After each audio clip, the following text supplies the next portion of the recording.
darkness fall across the land. The midnight hour is close at hand. Creatures clawed in search of blood to terrorize your neighborhood, and whosoever shall be found without the soul for getting down must be stand and face the bounds of hell, and a rot inside of a corpse shell, the foulest stench in the air, the funk of 40,000 years, and grisly growls from every tomb are closing in to share your doom. And though you fight to stay alive, your body start to shiver, for no more mere mortal can resist the evil of the true love.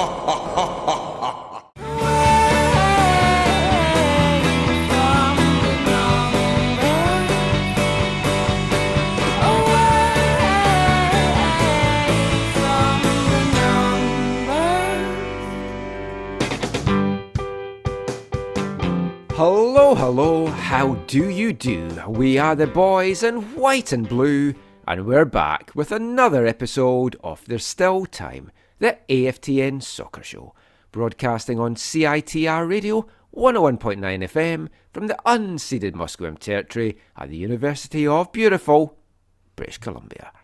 I'm Michael McCall. And I'm Zachary Adam Eisenheimer. And happy Halloween, everybody.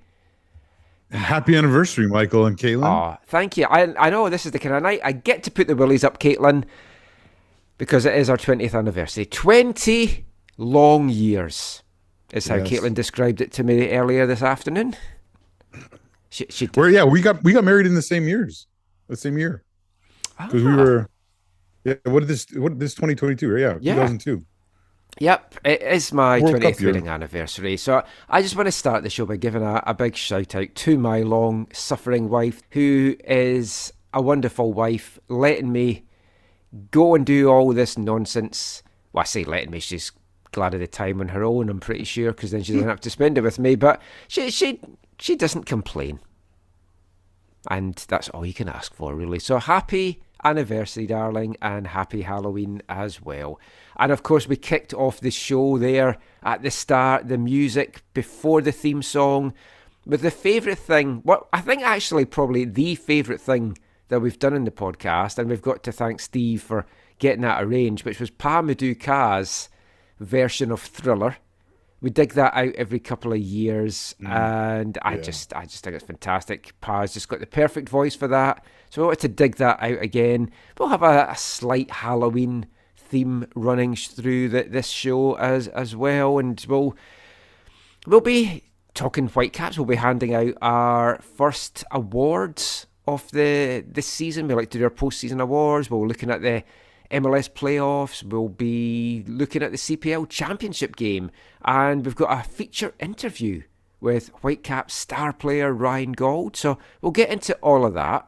But before we do, though, I think I should probably let the listeners into the inner workings of AFTN and say, hopefully you can hear us both properly in the podcast this week, because I had an absolute nightmare last week because I'd been playing about and I was on different Zoom calls that I wasn't planning on asking a question to, so I hadn't attached my microphone because I wasn't going to ask anything. I was just listening in. My laptop then, when we came to record the podcast last week, picked up my internal microphone and not my proper microphone that I'm using just now. So every time... Hang on, how did you sound so good on the podcast last week? Yes. So you'll have noticed that Zach was a little bit tinny last week. Terrible. I don't know how you can't be more professional on the podcast. But that was because as he spoke, my internal mic was picking up everything that he said and not just getting recorded normally. So when we first switched it on, Zach was like, I hear a fan or something. I was like, no, it's just your imagination. I hear a clock ticking. No, it was my computer and everything getting absolutely screwed up. So after I went to edit it, you'll have noticed it came out a little bit later last week. I had to record every single part I had recorded again in a 2.5 hour show. And it sounded great.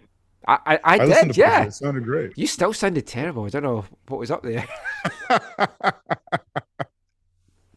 So apologies for that, but it was... But you have to apologize, but people also have to thank you because it made the show a lot shorter. Yeah, I did. I cut out a lot of stuff. Basically, any banter we had that went, it would have been forced. It wouldn't have been proper banter. So yeah, I've cut that out.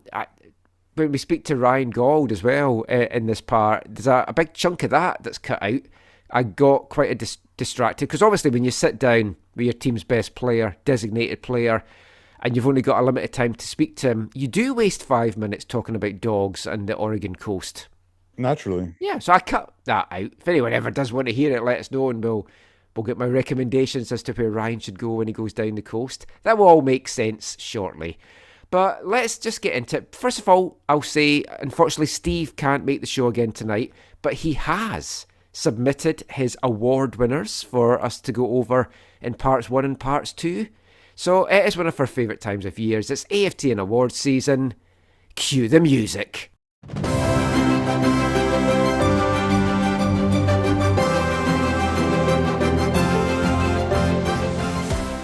Yes, the AFTN Awards. We're going to kick them off in this episode with our Whitecaps-centric awards. We're going to be handing out the gongs for the best player, the best young player, goal of the season, game of the season, save of the season, and a lot more besides. And I think we'll start off with the big one. First award up, the Whitecaps Player of the Year. Last year, it was Max Crepeau. So obviously it's a cursed award. Well, I don't know. He's gone on to bigger and better things, into more and more trophies. And true, actually, maybe it's not a cursed award. It's an impetus to spur him on to bigger and better things. Let's hope this year's award winner doesn't do the same thing. He's got two trophies so far. He's got a supporter shield and Western Conference champions. Who knows what else he's going to add to that next weekend? That's the kind of ambition he was looking for. Yeah. Well, I think the player of the year this year, I mean, it was pretty much clear-cut last year with Max Crepeau as well. For me, it's Ryan Gauld this year. Would you disagree? No, I think it's hard to disagree with that. I know it's hard to even give honorable mention to people who didn't play the whole season. But it's for me, I think the team drastically improved when Kubas joined the center of the midfield. And then I think maybe third for me might have been like Tristan Blackman. Mm-hmm. I might have had Blackman second just because he played the more games. But yeah, I mean it's hard to disagree with either of those. Steve's vote as well was for Ryan Gauld for Player of the Year as well. And it's something that you want. You want your designated players to play at the top of the game. You want them to be the difference makers. And he certainly was. And he didn't play in every game this year either, which is the thing. He played in 28 of the 34 games. But we'll chat a little bit more about Ryan shortly. But I did get a chance, as I mentioned, to sit down with Ryan this week just to chat about his season. Look ahead to next season, which is a very exciting one from a Whitecaps point of view, as we spoke to Vanny about last week, fighting on 4 different fronts and some different competition that we're going to be facing as well in the Leagues Cup and the CONCACAF Champions League. And also, obviously, a lot of speculation is, why is Ryan Gauld not in the Scotland squad? Will he get in the Scotland squad? Maybe we should be thinking bigger. What if Ryan Gauld became Canadian? These are the things I put to him. Go stick the kettle on, grab a chocolate digestive, and enjoy a chat with AFTN Whitecaps Player of the Year, Ryan Gauld.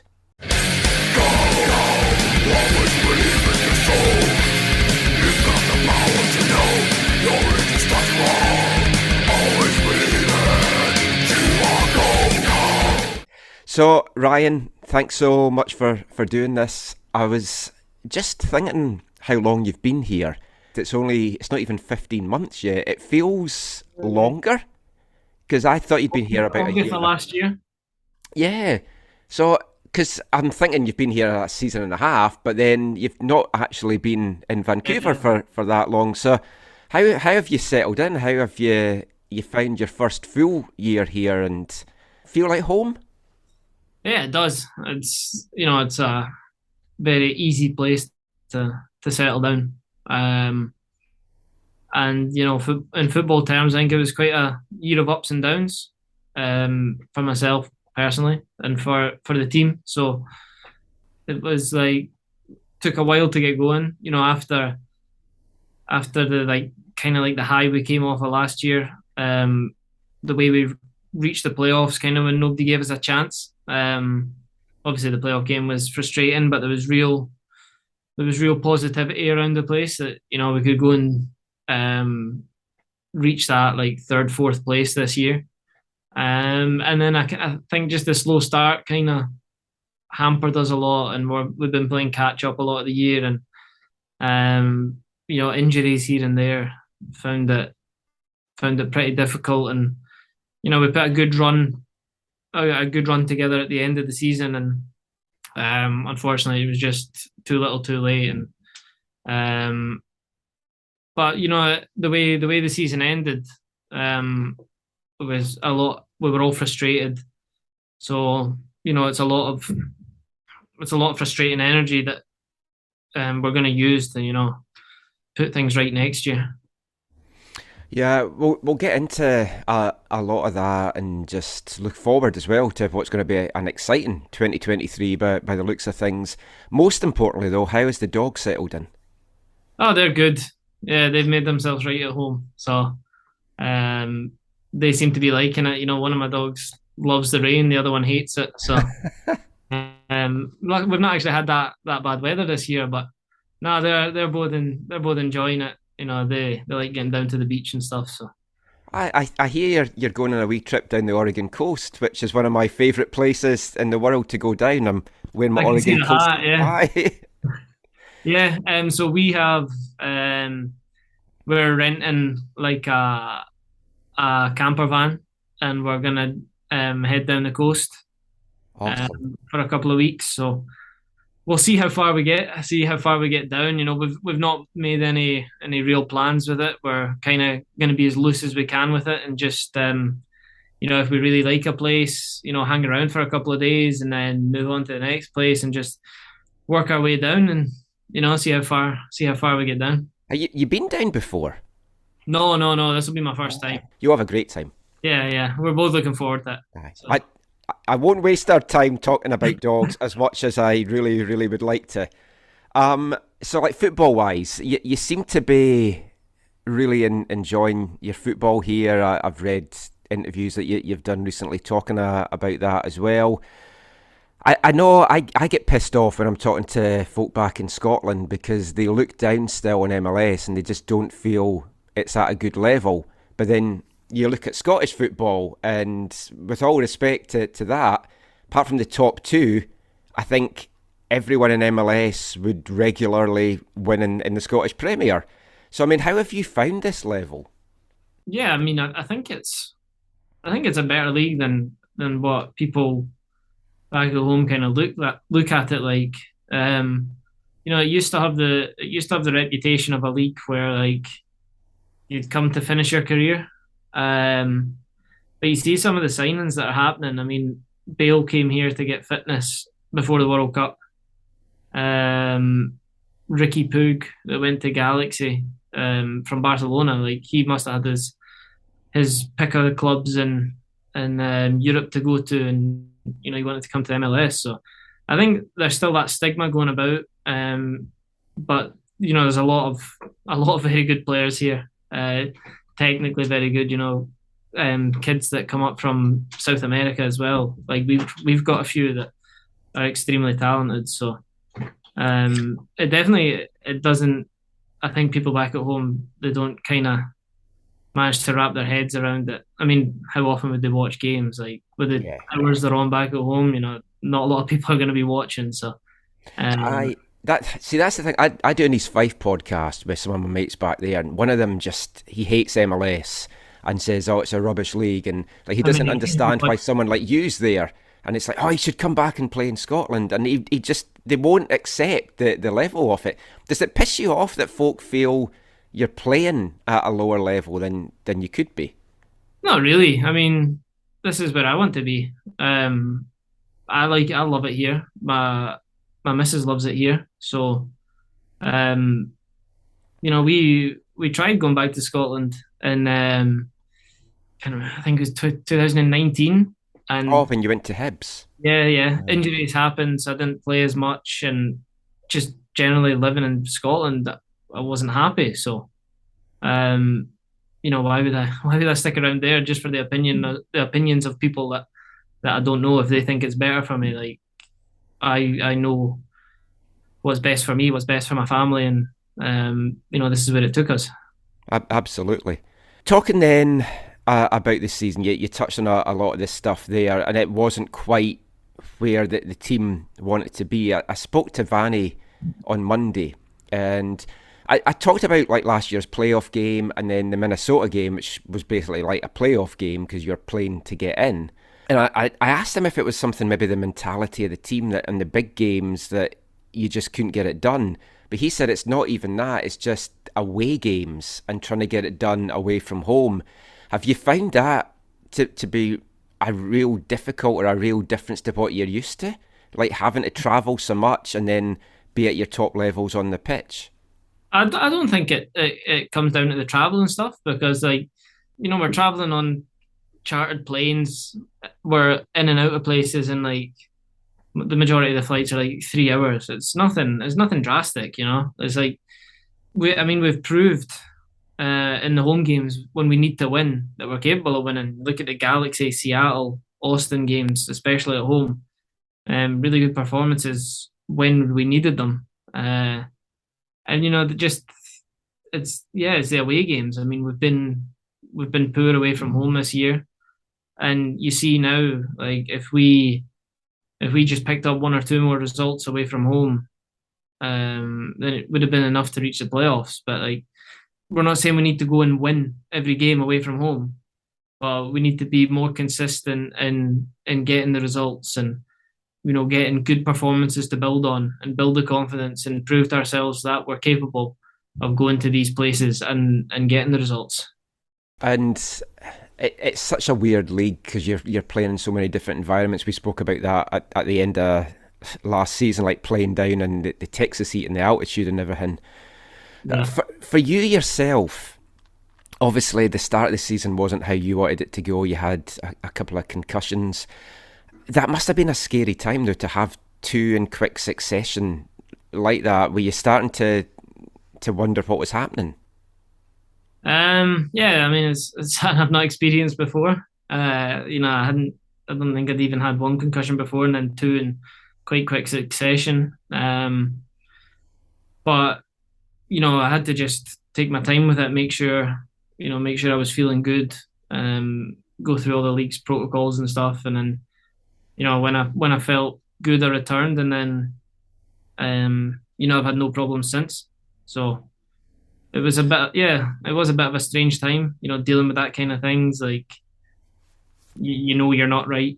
There's that you might take a few days before you're feeling good again, and there's nothing you can do to speed up the process. It's just how long your body takes to recover, and thankfully, like since the second one, I've not really had any problems with it. And towards the end of the season, you were really hitting your stride and like flying, and the goals were coming, the assists were coming. And aside from not making the playoffs, but do you just wish the season was going because you were starting to really hit top form?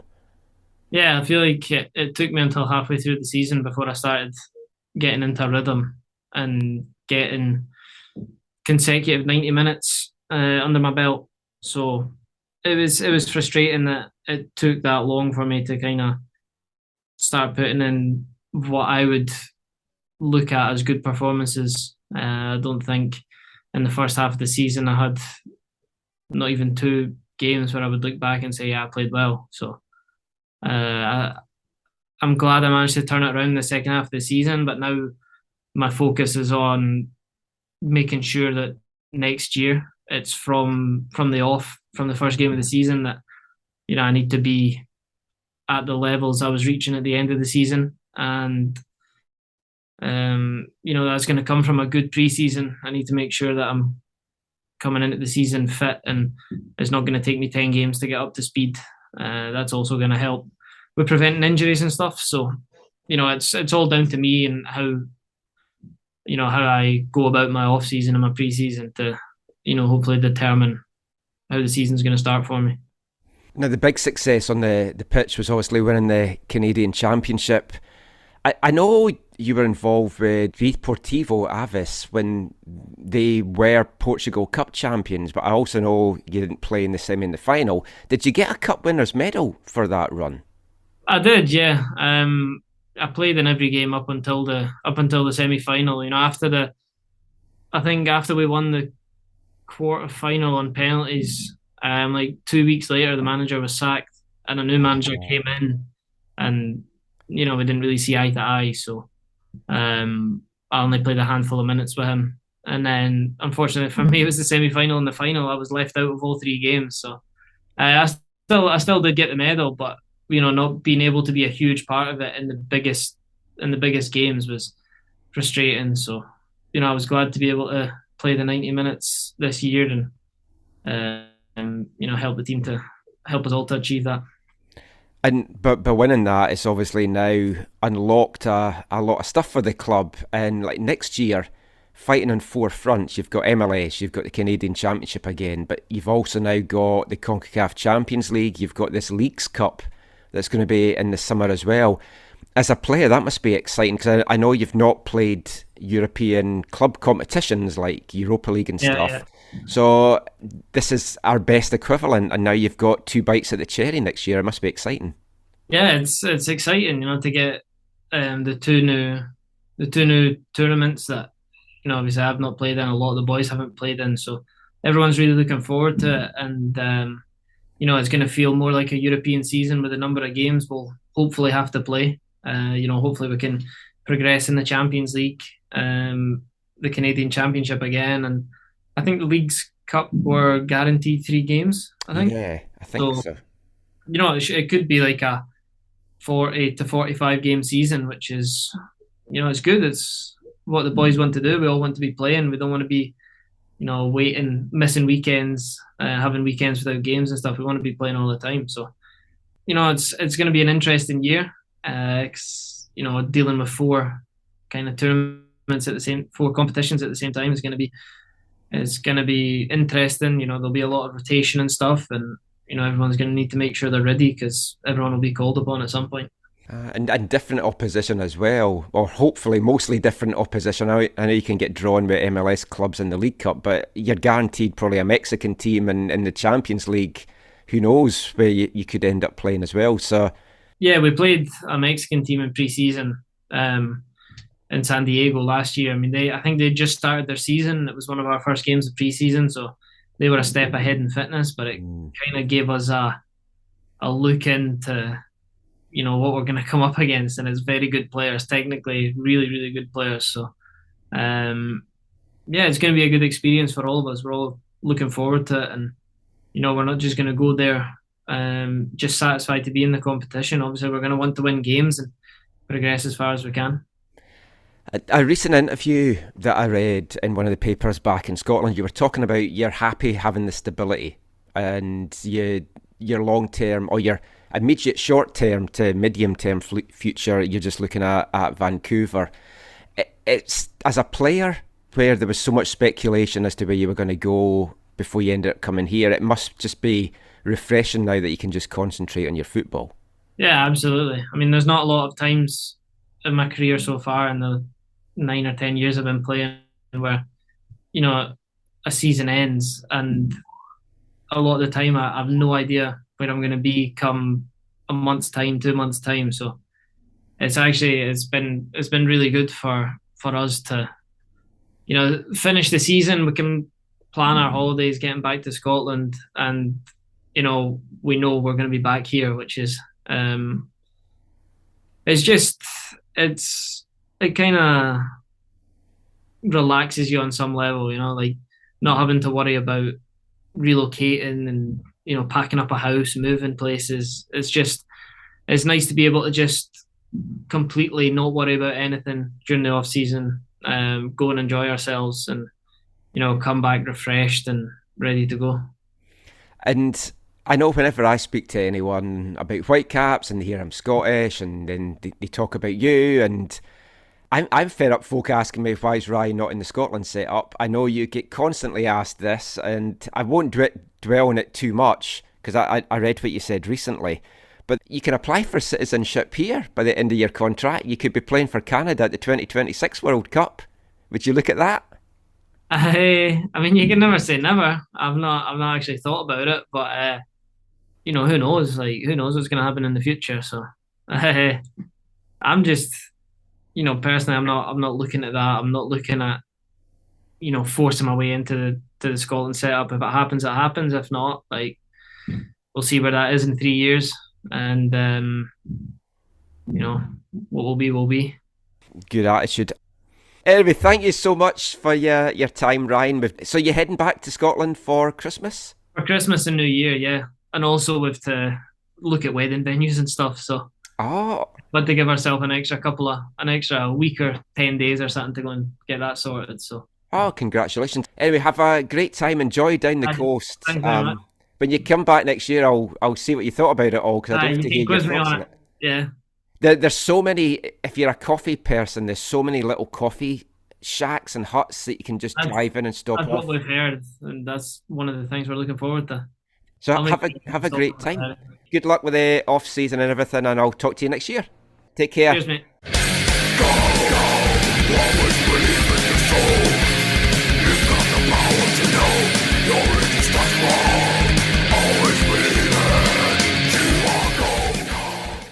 Ryan Gauld there.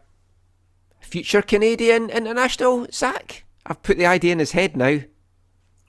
I'm going to say no, but I guess never say never.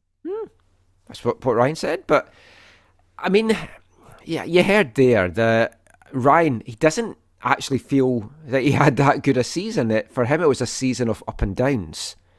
He finished the year with 8 goals and 9 assists from 28 games. But it was a tough season for him injury-wise because he had those 2 concussions. Then COVID as well. And it was a slow start for him. And as we talked about there, he just was starting to find his groove and starting to hit the form, and then the season comes to an end. And it's a shame because you'd have liked to have seen what he could maybe have done in the playoffs and where he could have taken this team. But, I mean, he was the second highest scorer, 1 goal behind Cava. He led the team in assists with 5. Dahomey was next on 4, which kind of shows you where maybe some of the other things fell down in this team in terms of getting assists. I think he had a great season, but in a way it's good that he feels he doesn't, because he holds himself to much higher standards. Yeah, that's something he's been consistent about, right? He's not happy, I think, because he thinks the team can be and should be getting better results, and that's what you want from your players. Mm-hmm. And he feels he should be contributing more. So, I mean, look, if we can get a full 34-game MLS, 34-game healthy Ryan Gauld next season, I mean, that would be fantastic. But it's also exciting for a guy like Ryan. He's played over in Europe. He's played in Portugal. And he's never played, though, in European competition, because the club he was with in Portugal, although they won the Portuguese Cup, they hadn't applied for entry to the Europa League. So they weren't able to play. I don't understand it either, but they weren't able to play in European competition. So he's never played in Europa League. He's never played in Champions League. So being in the CONCACAF Champions League, this league's cup, although some folk may feel it's just a big glorified friendly, I don't think it is. It is like a continental competition. And these are the kind of things that's going to excite a player like Ryan Gauld. It's a new challenge, and as he spoke about there, really enthusiastic about going up against Mexican opposition. Who knows what the Champions League will throw up. We'll find that out soon with the draw coming up next month. But that's the kind of stuff that excites a player, and he's already happy here. And I know I'd kind of maybe speculated, would he want to move on if a team came in for him? He's more than happy here, and having the lure of all these competitions next year genuinely excites him. Yeah, I mean, Champions League, even though it's, the CONCACAF version, I think is exciting for players like himself who have, grown up with the game and understanding, these kinds of things. I know we've talked lots over the years of the disappointment of the crowds or the local understanding or uptake or appreciation for whatever. You don't have that with a player who's from Europe. And when you say Champions League, they know what it is, they know how important it is, they know how significant it is, and they know it leads them to the possibility, like your friends in Seattle are going to have, Michael, of playing against the best club in Europe, the best club in South America, the best clubs from around the world. And so, I think for a player like him, it's something he wants to be a part of, and that he'll take every opportunity, on top of what you just said in terms of not being able to have done it before, and in his journeys in football in Portugal in particular. And like, genuinely, as much as it pains me to say this, and it does pain me to say this, Zach, but Seattle winning the Champions League is probably one of the best things that could have happened for the competition on this continent, because when fans then see them playing at a Club World Cup, it's going to be like, oh, this opens the door to that, and maybe folk will start to take it a little bit more seriously. Maybe I'm just living in hope that it is going to catch on, but no, I agree with you on all fronts on that. As annoying as it is that it's Seattle, it will raise the understanding of the competition and the profile of it, and I think the importance of it, and it will just bring to consciousness obviously in Seattle, in Washington, in Cascadia, but across the entire continent, it will make it even more significant. In the same way that Montreal's run did, I think, especially in Montreal, in the province of Quebec. Same thing with Toronto's run to the final, and to a lesser degree, Vancouver's run to the quarterfinals a number of years ago. Yep, very much so. So thanks for Ryan for taking the time out to chat with us, and hope he has a great holiday and a great trip down the Oregon coast. Genuinely looking forward to chatting to him when he gets back next year about what he thought of it all. And as I said, we cut a big chunk of that out, just talking about recommendations as to where to go. But if you ever want to hear it, we'll maybe stick it in an extra podcast. But that is it for this part. We're going to get really into our awards now in part 2, and we will be back with that after this. Hi, I'm Ryan Gauld, and you're listening to the AFTN Soccer Show.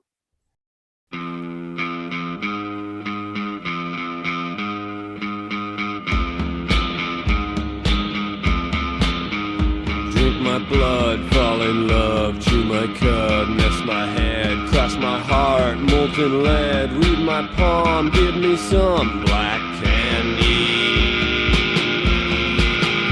Black candy. Spinning straw into gold, vicious strike, ever so, Joan of Arc, help on hay, ball and chain, kneel and pray, black candy.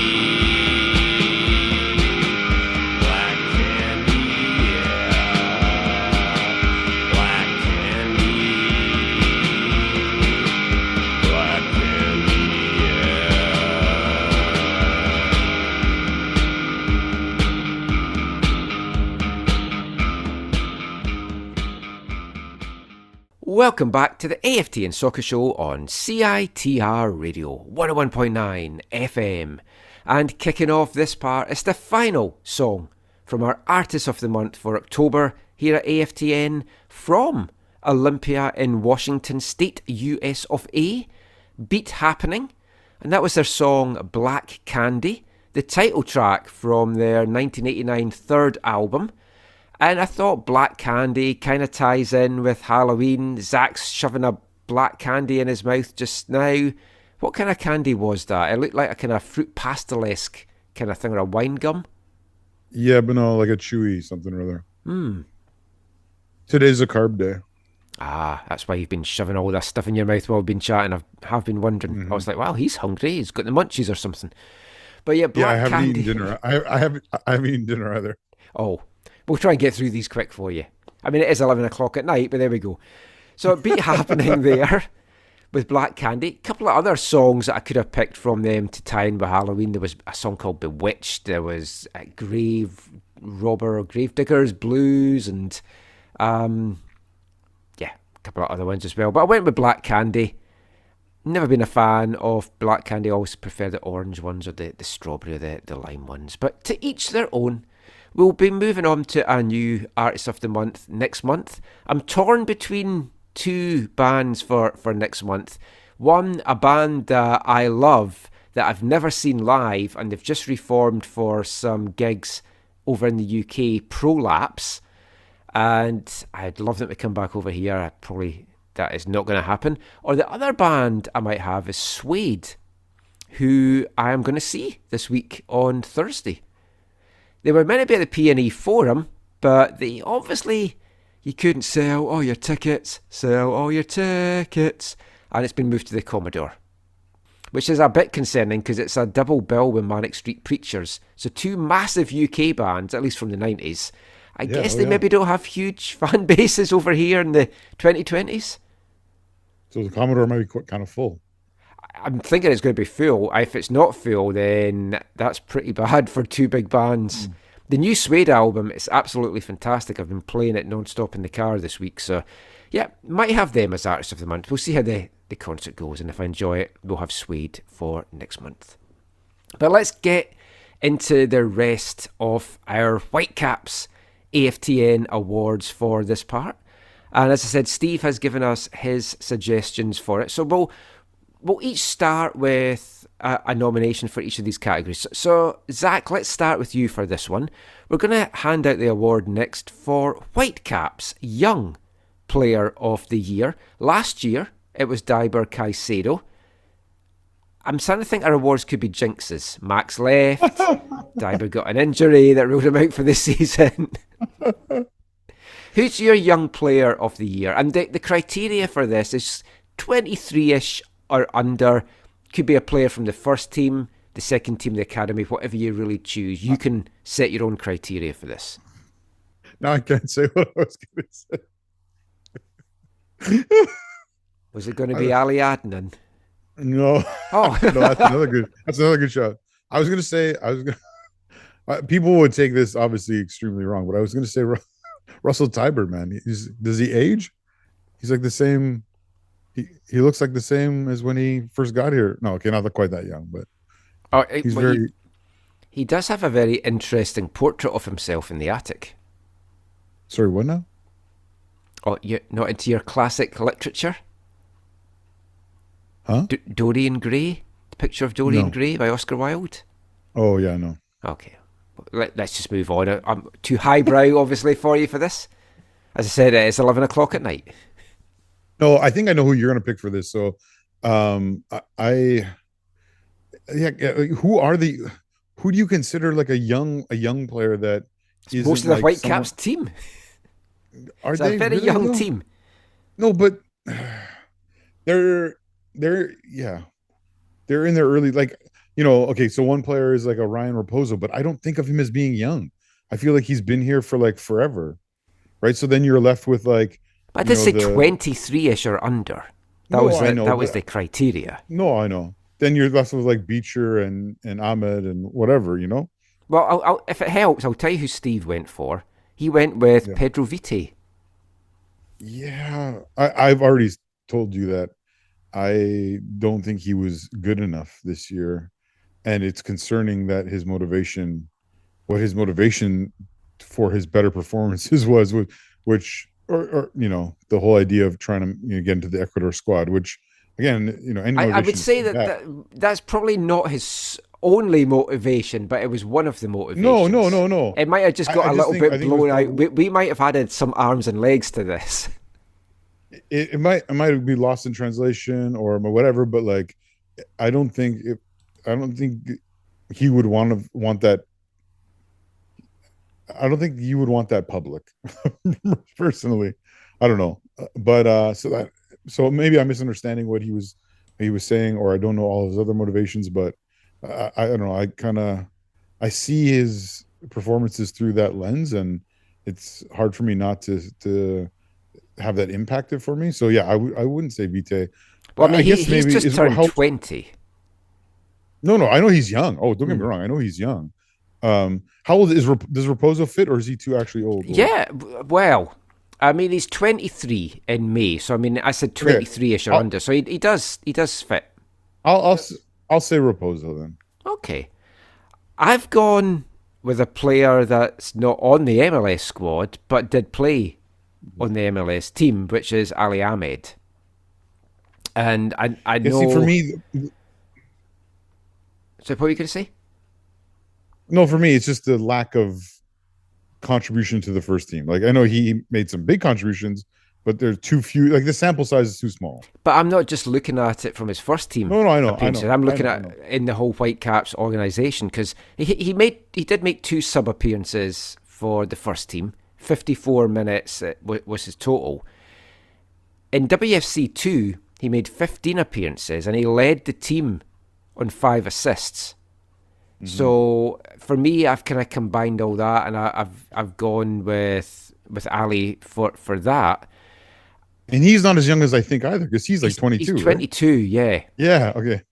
See, I would have thought he was way younger than that.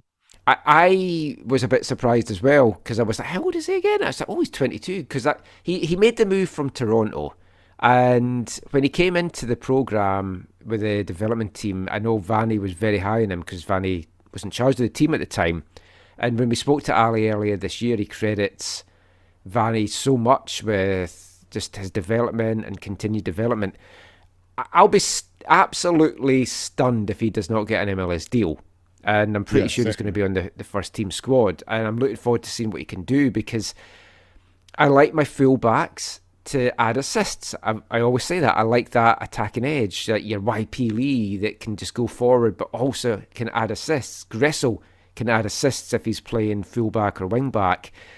Ahmed can play fullback. He can play wingback. He can also play in a midfield role as well. So he's got that versatility. So for me, I went with Ali, but I mean, Ryan Raposo is a good shout, because Ryan did have a very good season. And as we spoke about when we did our in-out on the bubble with Ryan, he needs to show that wasn't his ceiling and that he's got another gear to move into. For me, at least, that's what I'm looking to see from him now. Oh, yeah, totally. He definitely needs to take his performance in the second team and his brief appearances in the first team and raise that level. But I think he's a good shout, and I think there's the potential there, right? So. Yeah. Now, the next award we're going to do, I know it's one that you might not want to actually give your nomination for, because you haven't seen a lot of it, but it's Academy Player of the Year. And I guess we can open that up now to also like the WFC2 Development Squad Player of the Year, even if you want to do that as well. So Steve's vote for this was actually Ali Ahmed. And that's a fair shout. As I say, he led WFC2 with 5 assists. So if we weren't giving him young player, if we're giving him that to Ryan Raposo, Ali would certainly tick the box for Academy Player of the Year. I've given it to Christopher Album. And that might be a player that folk are not very familiar with at all. 19-year-old striker. He joined the Whitecaps Academy just last year, 2021, from West Van FC. And in his first season with the under-19s, playing in the Fraser Valley Soccer League, he scored 20 goals for the Whitecaps. That included 3 hat-tricks and 5 braces. And the end of his season was kind of derailed a bit because he had injuries, so he didn't even play the full season when he got that. That also then derailed his start to the League One BC campaign for the under-19s. And he I think it was 3 or 4 games into the season that he actually started playing for the League One BC side, but he still managed to co-lead the team with 5 goals. He's left the academy programme now. That was his senior year. So he's gone to NCAA Division 1 school, Green Bay Phoenix. And in his rookie season, he's made 6 appearances so far, and he's got 2 goals. So he's a bright prospect for the future. We've had a couple of strikers come through before. You think of the likes of like Brody Hutema as a prime example. Mm-hmm. But there's been other ones like Theo Bayer, Caleb Clark over the years, Ten Campbell. Some of them have reached levels, but they've maybe never quite reached that pinnacle that you're hoping that they were going to reach. Yeah, yeah. I mean, Brody stands out. He was a beast. Yeah, He was so again, dominant. concussions and everything just ended Yeah, his career sadly.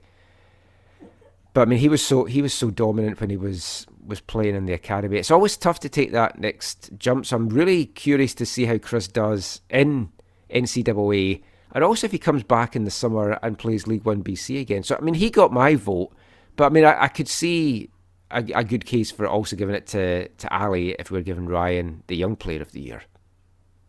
yeah. See, for this, I don't know these players as well, and even as making my list, I was like, oh wait, Beecher doesn't count because he's a draft pick, right? Yeah, Yeah, yeah. right. So, I mean, I'm or only yeah, including Ali because he was part of the developmental squad before yeah, WFC2, exactly. so that's Yeah. So why for I me, feel he would qualify for that. would Brienza count for this year or no? Because he's No, he would, and he won the yeah award last year as well, and last year. Yeah, he had a good start to the season because he got that call up for the first team. He got his goal. He got goals for WFC2 as well, but then he just didn't push on the way I expected him to push on this year. And I mean, he's still maybe in the frame for getting a contract, but you've got the likes of Beecher and Easton Ungaro as well now that's involved with WFC2 that I think might have moved ahead of Emmy in the pecking order. yeah. Angero's the one I felt bad for. Like I'd love to see more of him and more from him. Well, big Maybe pre-season coming up for him because if he can impress, yeah. I think he could have high hopes that he can actually make it at a good level. But yeah, so for me, I think for this award though, Ahmed is would have been on my list, and then yeah, someone like Brienza. that's fair. But I'm happy. I'm happy if this one goes to Ahmed. So the next award we're going to give is a new award. We're bringing a new one out this year, and it's Whitecaps Female Player of the Year. And I'm going to keep this one going right now. Obviously, it's just for the girls' academy side. But hopefully, with Steph LeBay coming on board, there's been a lot of talk. I think the hope is the Whitecaps are going to have a pro team, whether that's NWSL, whether that's in a Canadian Pro League or whatever. I think moving forward, that is the grand plan just now. But for this year, and I know you and Steve didn't put a vote forward for this, and you probably won't as well, but I was commentating, my pleasure to commentate on the Whitecaps Girls Elite, basically an under-17 team that was in League One BC this season and won the inaugural League One BC Championship. And the first recipient of our Female Player of the Year award is Geneva Hernandez-Gray, 16-year-old midfielder from Coquitlam. She played for the girls' elite side, got one goal during the regular season, but scored the 90th minute winner from the edge of the box in the championship game. And it's like, you could easily have that when we get to goal of the season. It's up there for like one of the goals of the season, but that might just be a bit niche to give that for goal of the season. She also played in all 3 games for Canada in the recent Under-17 World Cup in India, and still 16 years old. She bossed that midfield. She was a standout player. She was on my League One BC team of the season, and I'm really excited to see what she can go on and do. She'll get a scholarship down to one of the schools as well, and hopefully start to come good in the pros after that. But very, very bright future for Geneva Hernandez-Gray. Yeah, I've only watched a little bit of them in League One BC last year, but yeah, it's hard to disagree. I mean, I remember watching the final and stuff, and hard to disagree with your assessment. It's disappointing just how the under-17s fared at that World Cup, it has to be said. And yeah, I saw parts of that. That was yeah, I mean, the under-17s and the under-20s crashing out, it's a bit worrying because we've spoken before about the rest of the world's closing the gap on the top teams in the women's game, and you're certainly seeing it at youth level. And Canada's like golden generation is retiring. Yeah. And Canada needs to get these outlets, more of like League One BC style leagues across Canada. One for the, I was talking about this in my commentary this weekend, and UBC Regina and Saskatchewan games. Saskatchewan, Alberta, Manitoba, they need this to bring this talent through and have more of these opportunities, and then obviously a pro thing as well. So well done to Geneva, our inaugural winner of this award. Our next award, and you can go any way you want with this, and we'll start with you for this one, Zach. The Whitecap to watch in 2023. Now, I will say this has been a bit of a cursed award as well. Yeah. Because whoever we've picked, it's not gone well. Marco Bustos, Caleb Clark, all these guys, the young academy guys. Last year we went with Pedro Vite. We thought he was the one that was going to really come on and light up the game, and he didn't until the end of the season, so it was a bit of a disappointment as well. Who would you go for as the player to watch in 2023? And you can think a little bit out of the box here. I have. Well, yeah, my. So again, this is going to might sound overly critical, but I think I was joking about him before, but I think Russell Tybert is one to watch for 2023. I think if the Whitecaps are choosing to use or having to rely on Russell Tybert, I don't know. Earlier in the year, there was a number of times. So there's a number of times this season where they had no choice. They were choosing, or they weren't even choosing. They had to use Russell. Russell had to start, for depth purposes.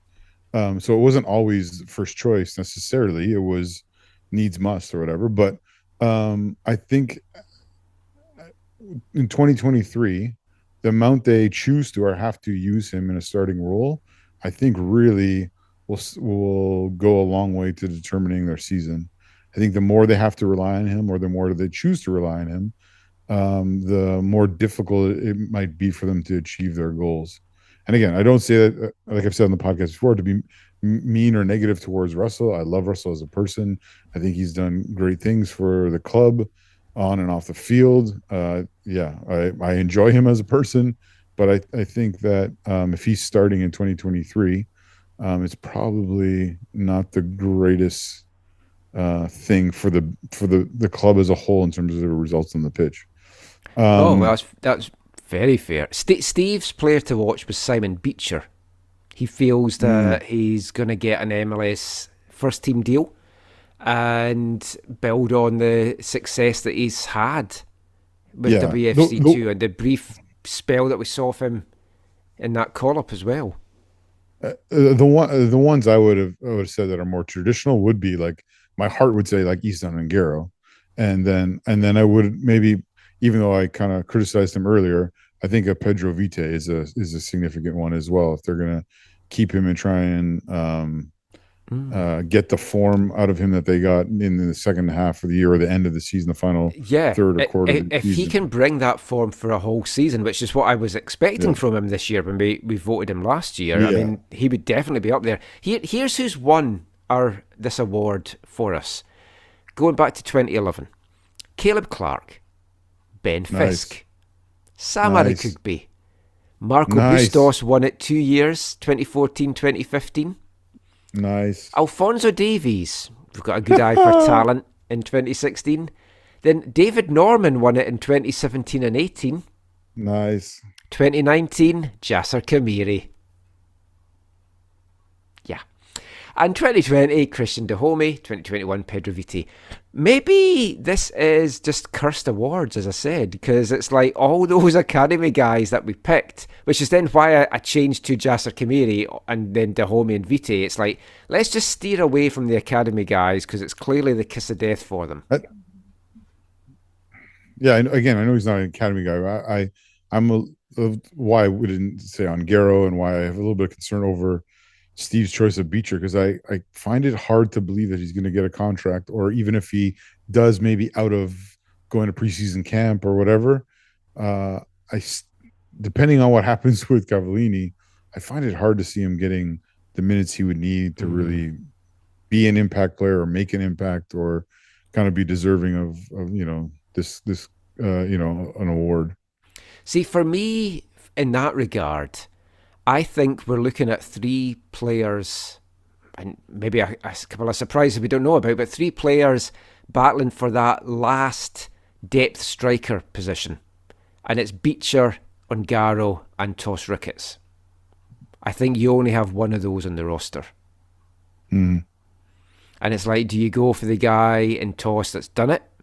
Do you go for the guy in Beecher that impressed in his call-up? Or do you go for the guy that maybe has the most potential of those three to push on, which would be Ongaro? Mm-hmm. I think if I had to just pick the one, I might right now go with Ongaro, I've got to say. Oh, I personally would go with Ongaro for sure. I mean, my Whitecap to watch in 2023, my selection is actually Diber Caicedo. Yeah, that makes sense. Just because he had such a good 2020 where he had a team leading 7 assists, he had 5 goals, and this season was derailed by injury. Although he did play more games than I thought. He actually played 16 games this year, and I felt he'd played less than that. And he only got 1 goal and 2 assists. But the bulk of the games he played was when the team wasn't good and just was not firing. If you could have imagined a fully fit 2020 Diber in that tail end of the season playing with Gauld and Pedro Vite, that would have been a joy to watch. Yeah. And that's what I feel the Whitecaps need next year, but we'll see. Some might even call him like almost like a new signing next year. Yes, let's go with that. So with 4 more awards to go over this week, we'll rattle through these ones a bit. So Game of the Year. Now, I think it's easy to go with the Canadian Championship win on July 26th, and that was Steve's number 1 selection. Yeah. I don't feel that was a great game, though. I mean, the overall result was great, but it wasn't, for me, their best performance of the season.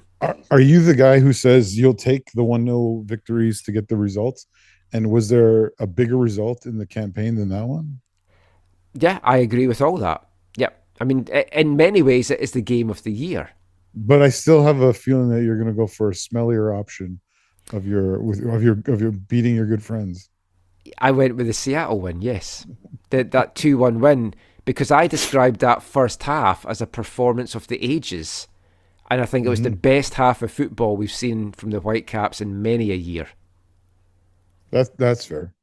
And it was 2 great goals, which we'll make mention of, I'm sure, in the next bit. And it's not a Voyageurs Cup, but it was a Cascadia Cup match. Although it snapped a winless streak that went back to April 2017. Yeah, 5 years, yeah. I mean, I'm happy to give it to either. Steve's second choice was also that Seattle game. I mean, the easy thing to go with Game of the Year, you've won your trophy, and it's your first trophy since 2015. I'm going to agree with Steve on this, because I think what it meant in the moment, I think what it meant come the end of the season, but I think bigger than that, it was the best night for the club in a long time. And so I think that has to be the game of the season, which I hate to disagree with you on that, but because it's always great to see any team beat Seattle, but yeah.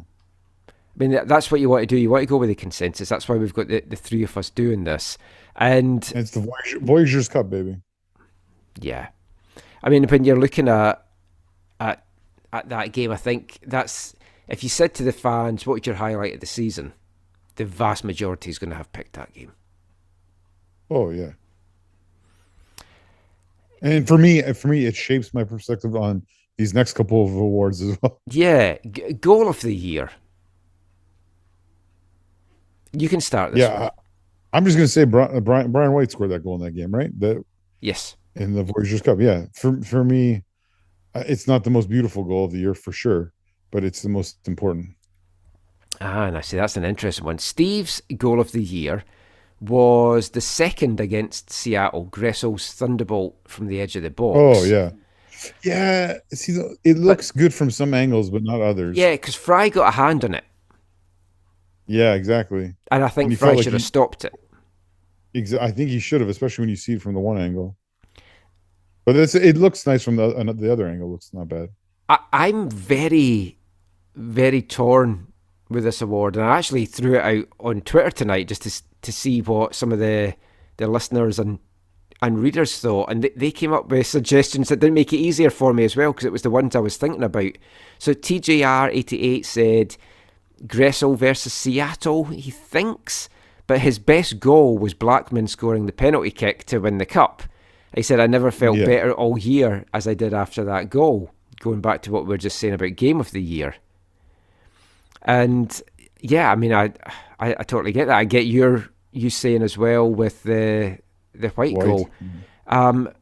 Wilson Chung says that the LAFC game and Kubis's goal, which was against Crepeau as well, which a lot of folk enjoyed. Yeah. But that was like an 89th, 90th minute or 88th minute. Yeah. And the good thing about that goal is that was Kubis blocks them clearing it to start with, so he breaks up them coming out, takes a couple of touches to make room for himself and blasts it home.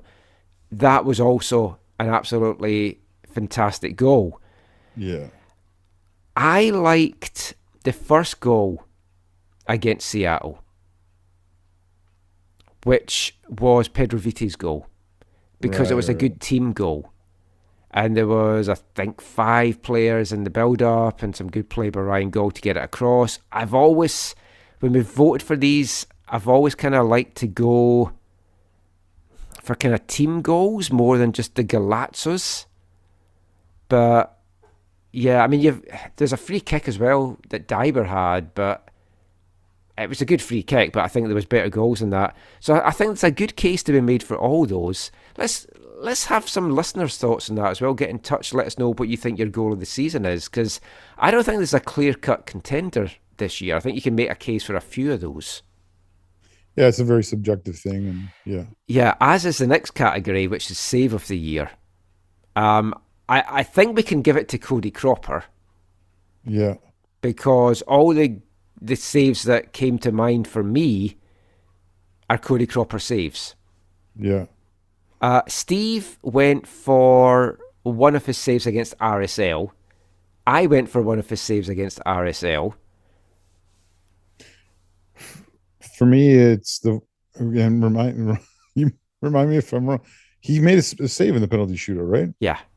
Yeah, that has to be it. I knew you were going to say that because you were going down that route of that game. Yeah. So yeah, I mean that's a very good case to make for that as well. But remind me, he only made one save in that shootout, right? It was 5-3, and I think it was one save. Yeah. Yeah. Okay. Yeah. That's how I remember. Okay. He had, like, as soon as he came on for Hassau against TFC, he came up with a big acrobatic stop across goal. So I mean that was a good save. He had a couple of big saves against Houston in August.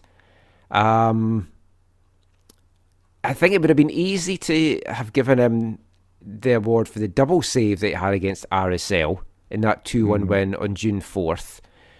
But instead, I've gone for the one just before that, about 8 minutes before I think it was, in the 52nd minute, which was, he pulled out for me, and I think I said at the time, if there's a better save than that all year, I'll be amazed to see it in a Whitecaps jersey. And then it counted for nothing because RSL then scored seconds later to tie the game up, although Whitecaps did go on to win. So it was, the ball came in from Herrera to Sergio Cordova's head. He heads it in on goal, and somehow Cropper scoops it out from the goal line and around the post.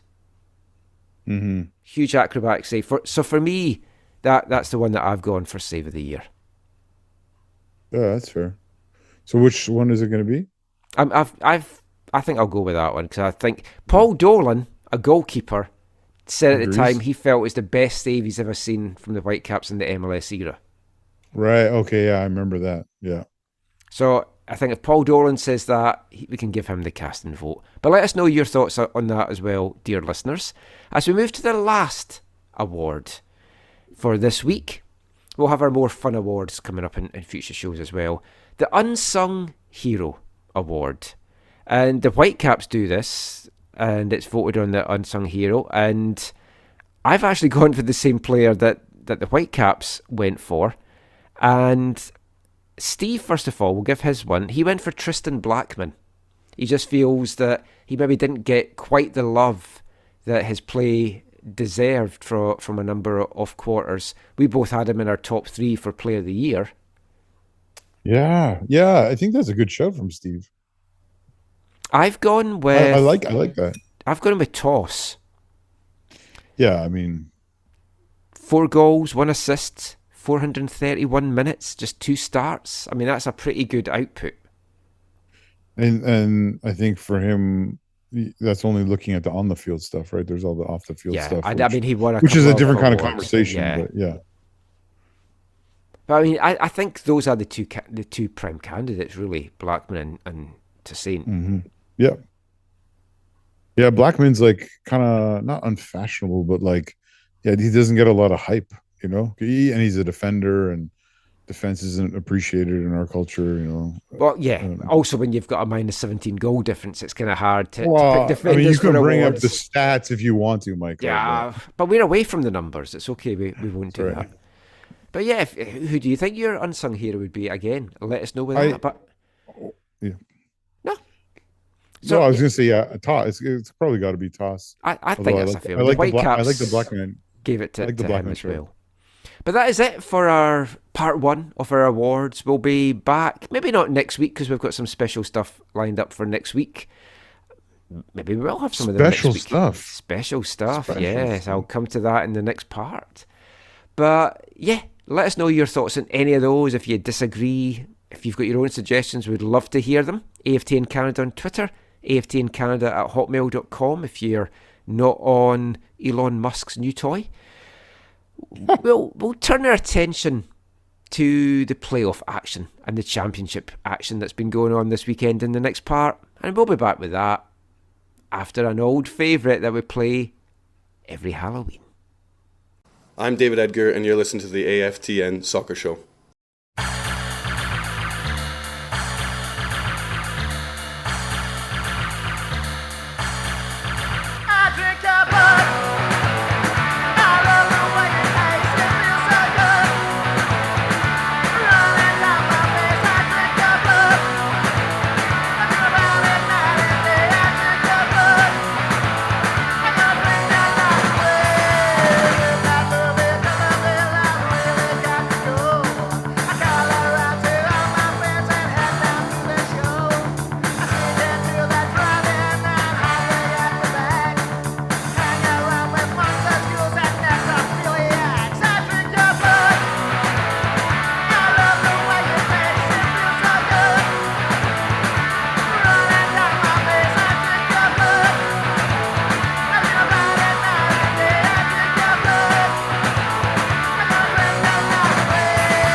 Welcome back to the AFTN Soccer Show on CITR Radio 101.9 FM.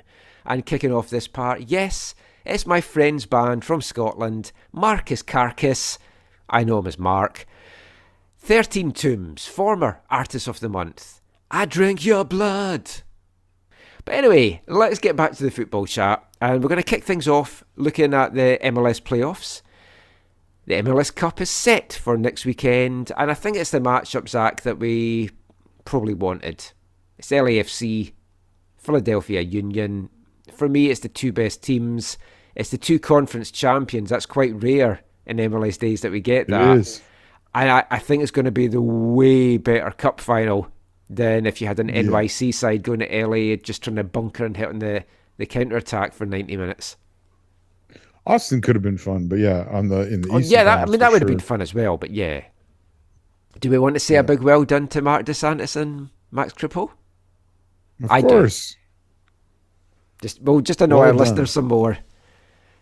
Well, Max, as you said, wanted to go and win trophies. He's got 2. He's on for a hat trick now. That's true. Yeah. Hopefully I'll catch up with Mark. Conference final trophy. Yeah. Actually, I'll hopefully catch up with both the Marks after the final next week as well. LAFC, absolutely dominant against Austin this afternoon. 3-0 winners, could and should have been more. I mean, Chicho Arango made it 1-0 in the 29th when he headed home a Vela corner.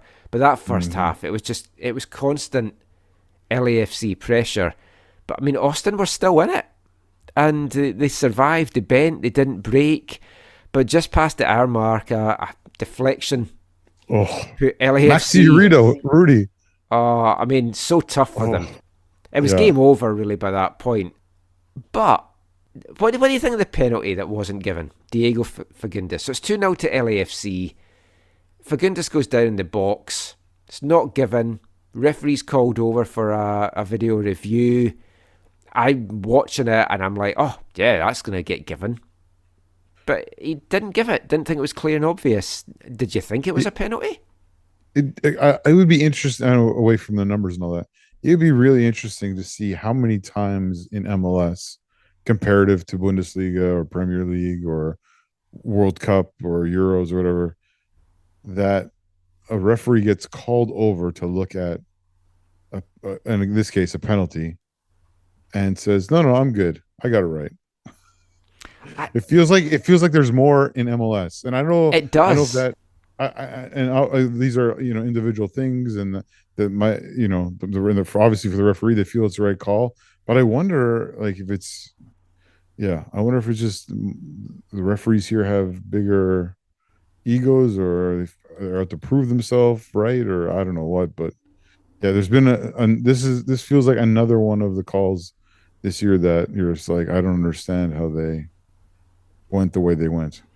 I mean, I don't know how you get called over and you look at that and you don't think he caught the tip of his foot. Yeah.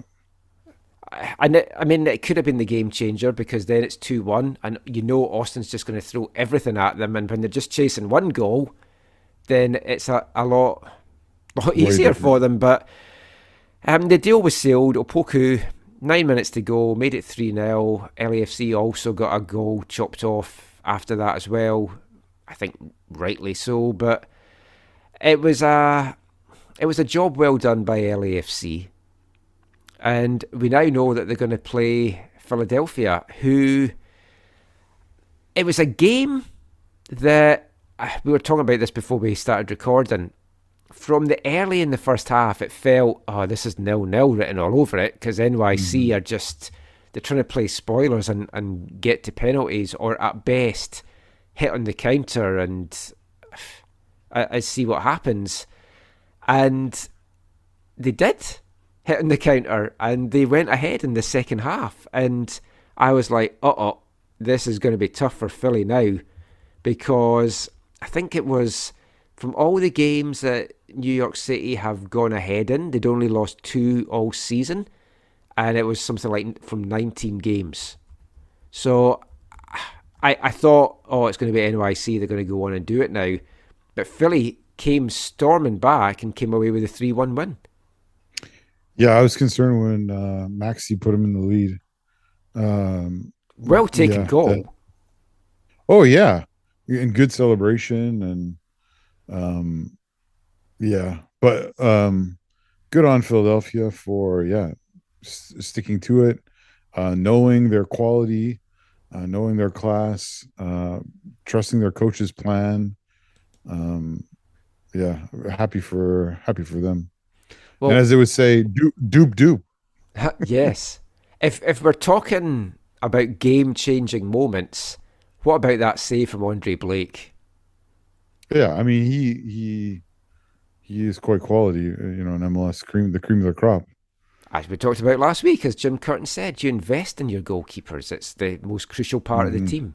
But I mean, if that had gone to 2-0 to NYC at that point, that was it, I think. There was no way back for Philly. But instead they went up the pitch and they scored 2 goals in 2 minutes. Yeah. Great stuff. Hey, going back to just for a moment to the Western Conference one, which referee was it? Was it Villarreal? Yes. Yeah. I expect better from him. I know. I hold him in quite high regard, actually. I haven't seen. I don't know how he got that wrong. No, I mean, I'm assuming the pool reporter had asked him why, and I haven't actually seen what his answer was to it. But yeah, I mean, it was a strange one. And LAFC dominated that game. They had 22 shots to Austin's 7. So I mean, they were rightful winners. But a team like Austin, when you've got a guy like Driussi that can just change games, when it's a 1-goal game, it's so so different. Oh yeah, and he would have taken the penalty, and he has Yeah. a great record from the spot. And I know Max is good on penalties, but it's totally a game changing Yeah. situation. I don't think there's anyone like if you talk to Mark DeSantos about that, I think you'd been like, yeah, they clearly got it wrong. Steve Trundle, I think he would have said the same thing. Yeah. The Philly game, NYC, I just looked at the stats for that. They actually had more shots than Philly, 13-10. It did not feel like that. I was going to say they weren't the greatest shots, though, right? No. They also had 2-1 possession because they were just trying to hold on to the ball and keep Philly away from it. But I listened to Jim Curtin's interview afterwards, and I won't profess how much I love him again on the show, but long-time listeners will know I have a lot of respect for Jim Curtin. And he was just so gracious in victory and just saying, look, we know LAFC, it's a tough place to go, they're a good team, but we've got players that can surprise them and can do damage. And they do. But you've got to say LAFC are probably heading into that as big favourites. Yeah. I mean, they're the higher seed, the Supporter Shield winner. They should be and they're at home, like they should be the favorites, right? So, yeah, I think that might play. That might play into Curtin's preparations and his squad's mentality, though. That might actually help them. I mean, to fight back the way they did tonight is going to really mean that even if they go behind in LA, they're going to feel they can get back into it. But it's a 1 o'clock kickoff next Saturday, which some of these kickoff times are weird. We spoke on the show last week. I don't know why they had the Western game first. It just baffles me. And then they have the Eastern game as the late one, which is an 8 o'clock kickoff out east as well. But, I mean, the first game was good. I was a bit disappointed by the second game, I've got to say. But the second half, or I guess the last half hour, was like fantastic stuff. But the final next week, we'll look forward to. I won't get to watch it live because I'm going to be commentating at that, but it should be a good one. But we did have a final to talk about today. It was the CPL final. And Forge made it 3 CPL titles in 4 years. And they forged ahead with their dynasty. Hey. Yeah, they forged ahead with their dynasty. They deserved it, though. It's like, I did not think Ottawa were very good today at all.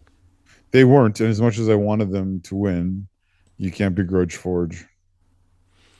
Forge, shot-wise, it was 12-7. And again, it was a game that it felt a lot more dominant for Forge than maybe some of the stats show. It just... We spoke about this in last week's show, that I felt that Ottawa just lacked that attack that was going to do the damage and kill Forge off. I don't think they were very good against Pacific.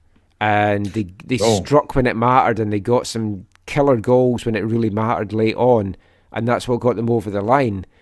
But they just had too much to do. I mean, the first goal, you messaged me, Hojapur, he likes a final, but it was an almost identical goal to last year for Pacific. Was last year a free kick too or a corner? But it was a near post header. Yeah. Obviously, last year was more this glancing right at the near post, but it was a near post header all over again. It's like you can't allow that to happen again to you.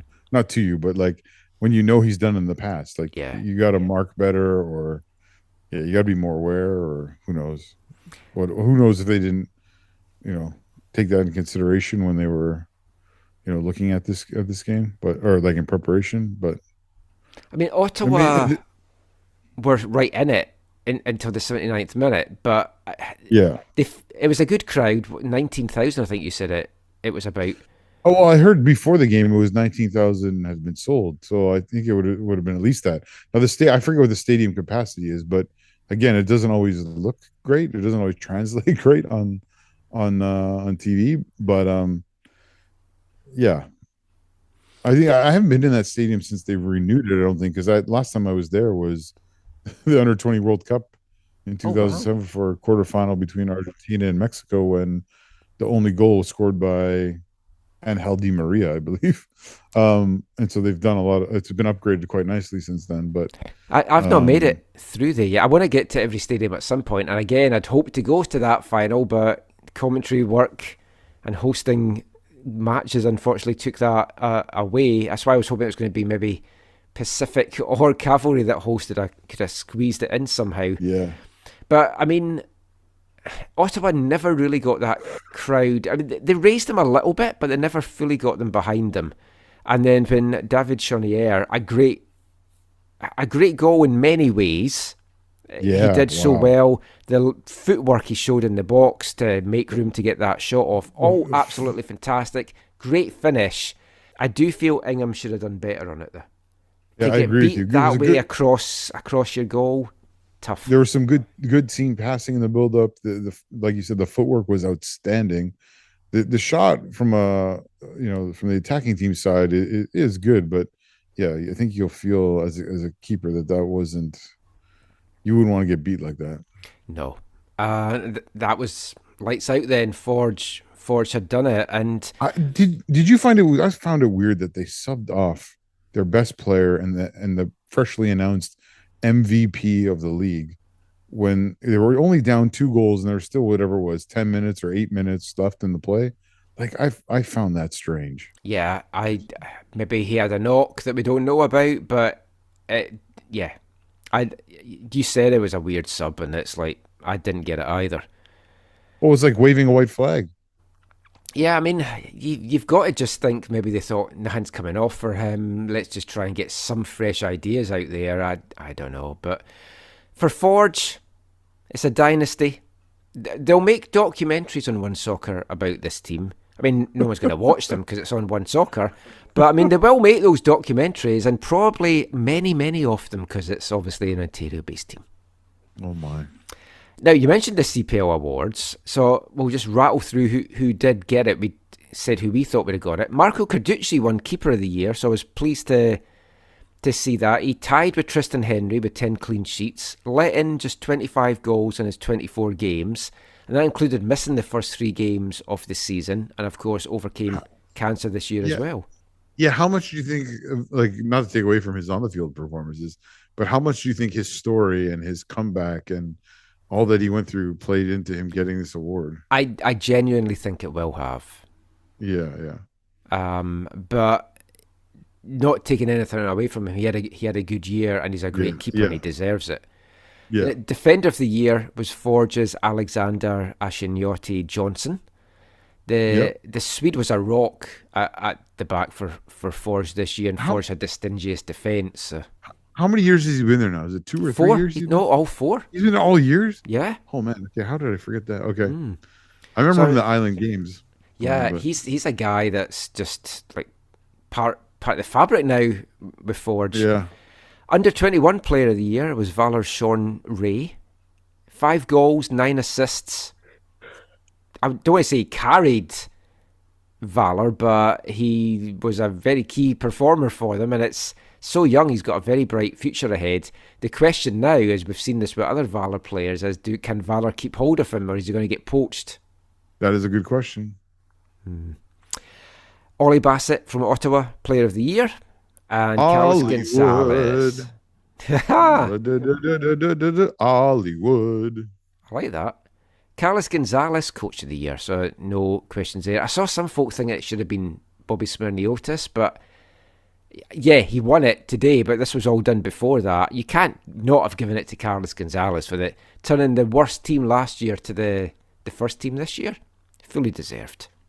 Yeah, I think it's deserved. I think Bobby Smirniotis, I mean, he's just like, he's the coach of this inaugural era of the CPL, right? Like, yeah, he's the one. I don't think he's had a Coach of the Year award yet. Really? Last little bit, CPL expansion. We know they're coming to Langley. What? CPL Vancouver commissioner. 2023, Michael. Vancouver 2023. And they're only coming to Langley to make announcements about Edmonton's future. Yes, because the commissioner was interviewed at halftime saying that, there's going to be, I'm flying to Vancouver on Wednesday, there's going to be a big announcement, and folk online are like, I wonder what the announcement's going to be. Do you think it's going to be about Edmonton, or is it going to be expansion? He's going to Langley for the new team. And I don't think it's a secret that on Wednesday they're having an event where they're announcing the team name, the team colours, the team crest, and maybe a couple of other surprises as well. I don't You think it's a secret you can't because make it either, Zach, sadly, but I'll be there. like it's not that big a surprise. They put it on their social media. Yes. Right, November. They put the date November 2nd. So it's not a secret. Today they followed up the leaked images, the found images, the whatever images with a picture of some kind of bird of prey in the sky. I don't know if you saw that. I didn't actually know, but because yes, the badge and the name was leaked. I think many of us have known that the name's Vancouver FC for quite a while now. I didn't know what the imagery was like, and I think it's fair to say polarizing is maybe a nice way to put it. I like it, but I seem to be in the minority here. I just thought it was a nice crest, but it's had a lot of hate, as has the name. And I think it's unfortunate it's got leaked because the club haven't really explained or had the chance to explain why they've gone down this route. Yeah, I think the lack of appreciation for these images that have been out there are tied into the fact that people don't like the name Vancouver FC. I think if the name was different and the logo was exactly the same, which is different words, I think there would be far less vitriol towards it. I agree with you. It'll be interesting to see what happens on Wednesday, where they presumably talk about the name, the logo, reasons, rationale, all that kind of stuff. They did this survey with fans. They wanted to hear from people. I genuinely believe that they listened to people and they wanted to see, is there something they missed? Is there an idea they hadn't thought of? Is there something they hadn't looked at from a different angle that might be better than the advantages they feel that a Vancouver FC can bring them? And so even though it's sounding like they have stuck to what they were thinking would be best, I do genuinely feel like they did listen to people. But it'll be interesting. I think when it comes to the logo, especially, it'll be interesting to hear them explain and talk about, their direction and the reason why and what colors are involved. Although, that's the thing as well, because everyone's thinking it's black and white, but I think what I've been led to believe it's not black and white, or at least not the home side. But give them a chance to explain it. I'll be honest, I'm not a huge fan of the name. I think there was way better options. I get why they've gone for that, because we spoke to Rob, and when we spoke to Rob when they initially launched the team, he mentioned in that chat that Vancouver's got more global recognition than some of the other things you could pick, and he is thinking long term. He's thinking big term, Champions League being on the map, and a lot of folk feel that the local community won't buy into it because it's Vancouver, and then they point to the crowds that the Giants have maybe got, and they're not great crowds, and other rebranded Vancouver teams aren't that either. But I just say give it a chance. And you made a very good point on Twitter, Zach. How many folk actually support a club because of their name?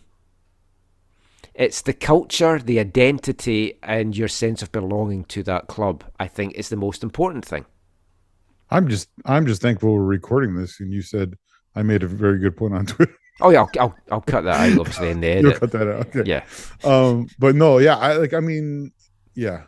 it creates different challenges for sure. I mean, as supporters, one of the things we've talked about in the last number of months is like, there's a lot of things you can use that have the term Vancouver in them. There's some things you probably don't want to use because of their other local uses or whatever. It's going to be really interesting to see how the support all plays out. But I think there will be a lot of local. I mean, even the name Fraser Valley Fanatics, like that, I think will probably the name will stick around. I don't think that's disappointing because I don't like that name at all.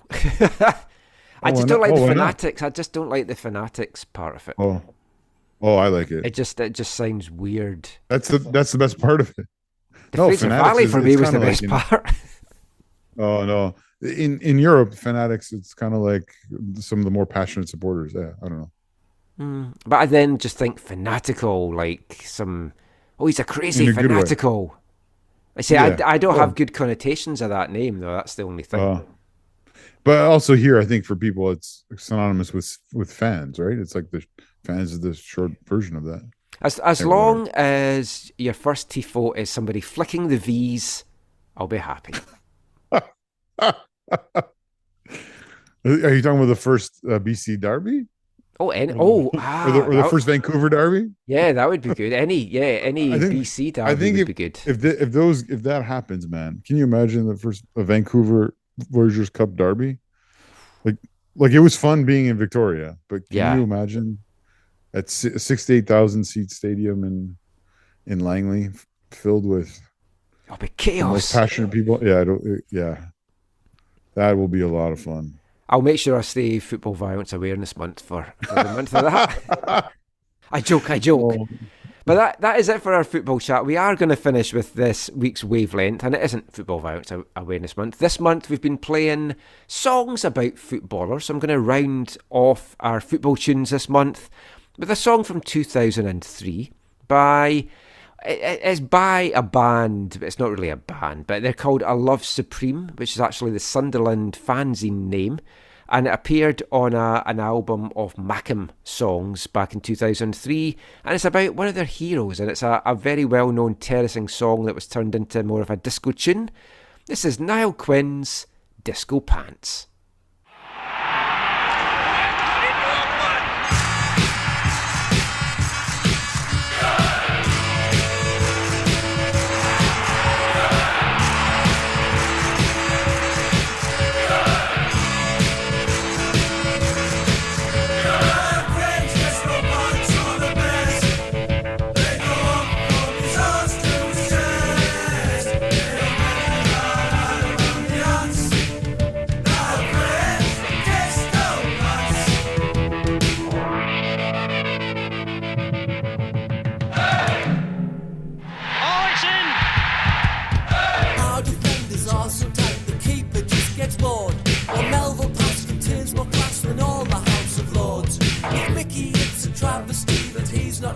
Number 3, see the size of Butler's thighs was running on my energy.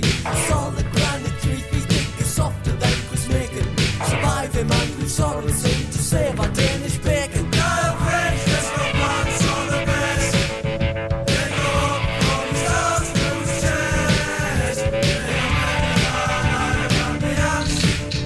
Now French, yes, no pants.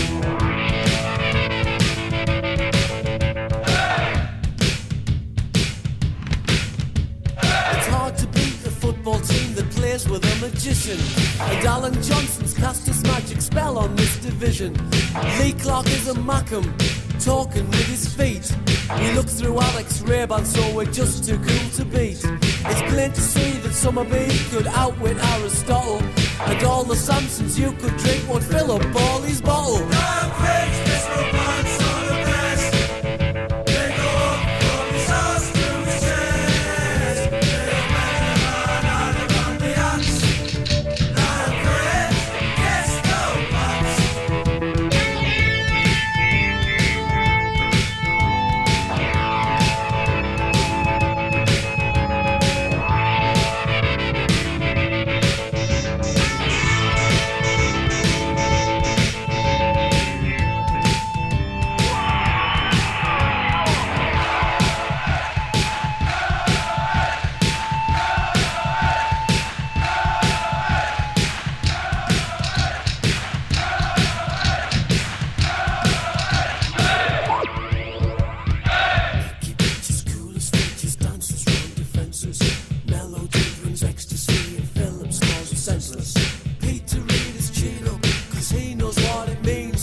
I love Supreme, Niall Quinn's Disco Pants.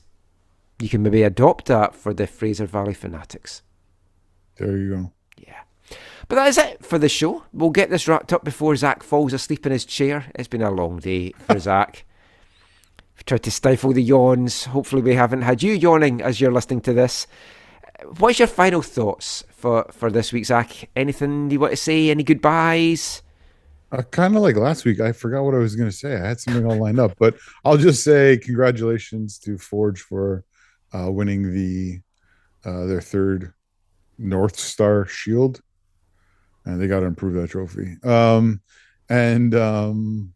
Yeah, you can find me on Twitter at Zachary M. Apparently making at least sometimes good points. Yeah, it's rare, but rare. Yeah. Even both my tweeting and my good points are both rare. Even a stopped clock is right twice a day, as the old saying goes. I want to give a big congratulations to NWSL champions Portland Thorns and their huge Canadian connections. Our good friend of the show, Ryan Wilkinson, Karina LeBlanc, Christine Sinclair, Janine Becky.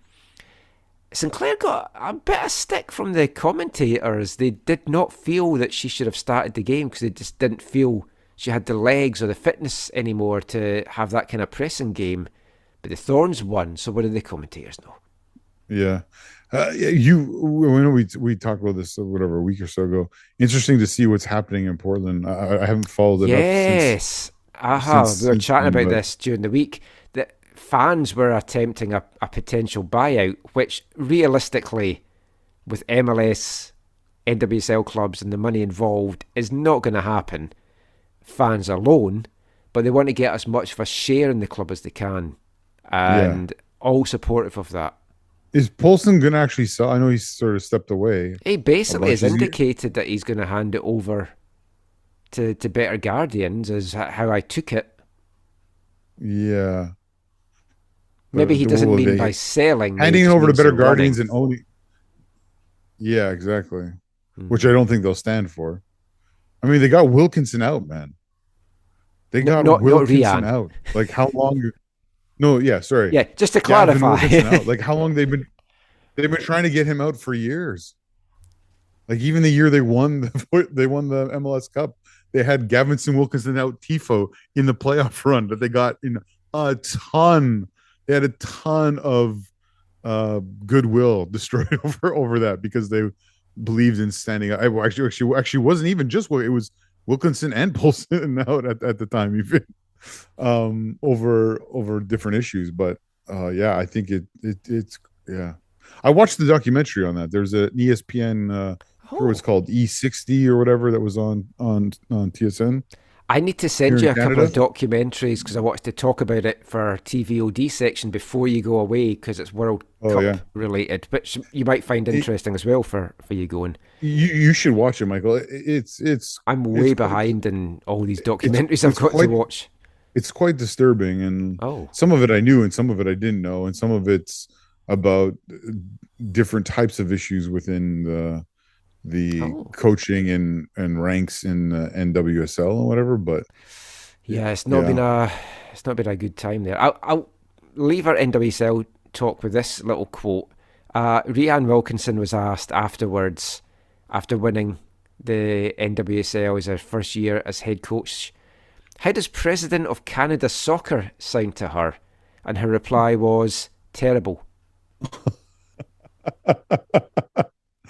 Oh yeah, that continues to go on and on. It certainly does. Last thing from me, just want to give a big shout out to the UBC Thunderbirds men and women's teams in absolutely rampant form just now. Both of them will be hosting the Canada West Final Four next weekend. It was only meant to be the men that was going to get hosted in this neck of the woods, but all the Prairie Division teams on the women's side got beat by the Pacific teams, so UBC having the best record, 13-1, will now be hosting as well. So the women and the men, if you get a chance to get out to Thunderbird Stadium Friday, Saturday, Sunday, the games will be clarified in the next couple of days as to exactly what days and times are going to be. Get out and support these players, some great talent. And on the men's side, there's some players I think you might find playing in the CPL. next season, Mm-hmm. possibly with the Langley CPL side. And check aftn.ca this week. We're going to have Thunderbirds Week. We'll be speaking to both UBC head coaches. Danielle Steer, number 9 on the score sheet, number 1 in my heart, which I'm getting better at saying, because when I said it once on the broadcast, I said, Danielle Steer, number 9 on the score sheet, number 9 in my heart. And it's like, or whatever I'm trying to say. And I then find that she liked that. She put it on her Instagram account. She went, here I am, number 9 in the score sheet, number 9 in your hearts, or whatever. So I got it right this week when I said it, and I've got it right again. And Victory Shambushel, I've got a chat with him, and I asked him about possibly playing in the CPL next season. So check that out this week. Give us a follow on Twitter, AFTN Canada, youtube.com, AFTN Canada there as well. We'll be back soon with a special show next week with our world exclusive. I hinted as to what it might be. I don't know how many people listen to the end, so I'll throw this out as a little tidbit. But we're going to bring you a new World Cup song for Canada. World premiere. So tune in to next week's show. Until then, thanks for listening. Take care. Mon the Caps, Allez Le Rouge, and all that kind of stuff. Bye, everyone.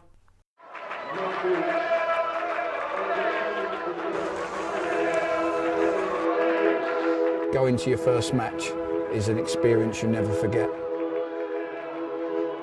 The atmosphere of what's going on around the pitch looks beautiful, and you always look and go, wow, I'd love to play here one day. If you get the bug, it's going to stay with you for life.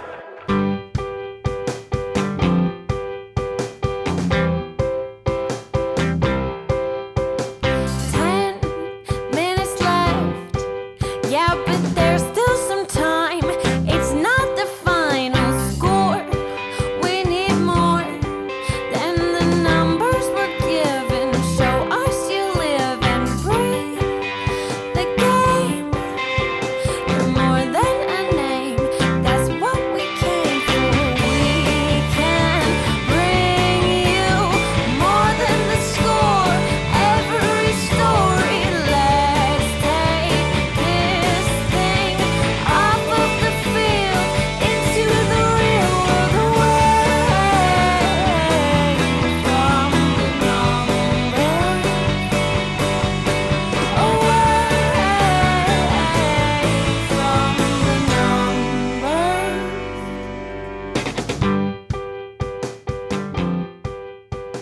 numbers.